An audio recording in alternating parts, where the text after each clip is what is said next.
आम गुरु श्री प्रफुल्ल महाराज अध्यक्ष श्री जगन्नाथ वैदिक गुरुकुलम ओडिशा वर्तमान रत्नभंडार उपर जो समीक्षा चली अतीत आर्यावर्त भारतवर्षर सनातन धर्मर गोटे भंडार रत्नभंडार जगन्नाथ महाप्रभुंर जहाँपाई कि किछि दिन धरिकी बीजेडी सरकार ठारू आज पर्यंत ताहा एक चर्चार विषय वस्तु होगी रही एवं समस्त मनरे आशा एवं आकांक्षा अच्छी दीर्घ वर्ष पर रत्नभंडार खोल एवं रत्नभंडार चाबी हजिबा को लेकिन दीर्घ दिन धरी समीक्षा होता एपर्यंत चाबी मिली कि ना ताहा लोकलोचन को आसे ना जदि बा चाबी मिली थाए ताहा केते दूर सत से जना पड़ रत्नभंडार खोला हवा पर रत्नभंडार को खोलने को लेकिन जो भाव में लगी रही वर्तमान आईन मंत्री विवृत्ति देइचंती खूब शीघ्र खोल किंतु आईन मंत्री कहीदेले जे रत्नभंडार खोला ताहा नुहे कारण रत्नभंडार खोलने कि अनेक किछि कथा रही अनेक गुड़े ये कथा रही दीर्घ वर्ष है रत्नभंडार खोला नजिबा एवं रत्नभंडार केते गहना थिला केते हीरा लीला मोतीमाणिक थिला सतरे ता चोरी होईची ना चोरी है ना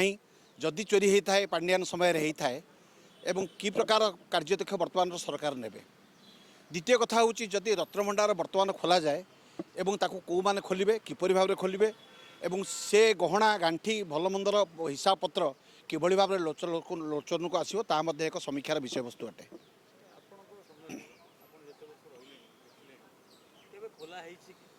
मु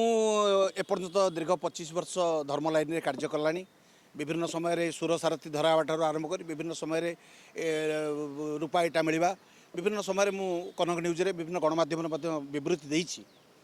किंतु वर्तमान हूँ आर्यावर्त भारतवर्षर ये जो समीक्षाटी लोकलोचन को आसवा कथा एपर्यंत न आसबार कारण कौन से किए दायी एवं क्या दायी करागले आगामी दिन रत्नभंडार खोलिबार किसी असुविधा हेब ना ये सब प्रश्न लोचन को आसवा दरकार आउ गोटे कथा सबुठारु बड़ कथा हूँ रत्नभंडार जो मैंने खोलिबे से जीवन प्रति विपद अच्छी से मरीजे ता भितर साप अच्छी ये प्रकार जो गुजब सृष्टि होची एपर्यंत तो खोल जाए ना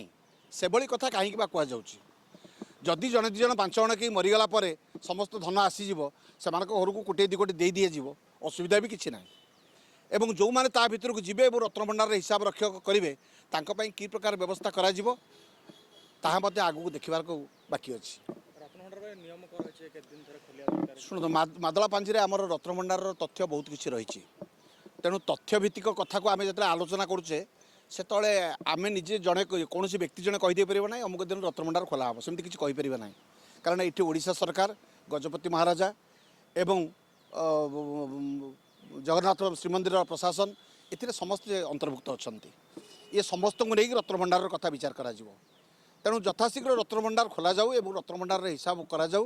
एवं लोकलोचन को आसू आम छोट बड़े शुणी 1971 मसीह थे खोला होता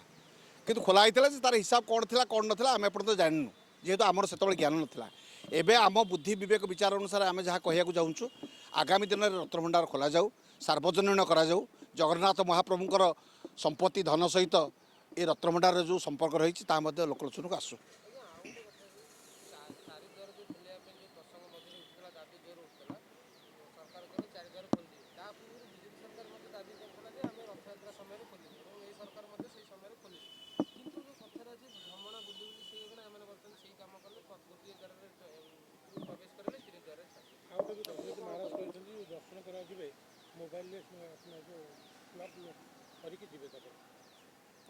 देखो वर्तमान पुरीर जो अवस्था घटी चारिद्वार खोलवा नहीं कि जो समीक्षा थिला चारिद्वार खाली खोली दिगला सीना किंतु श्रृंखला किसी रहा ना चारिद्वार खोला हो शह शह लोक अचेत हो पड़जा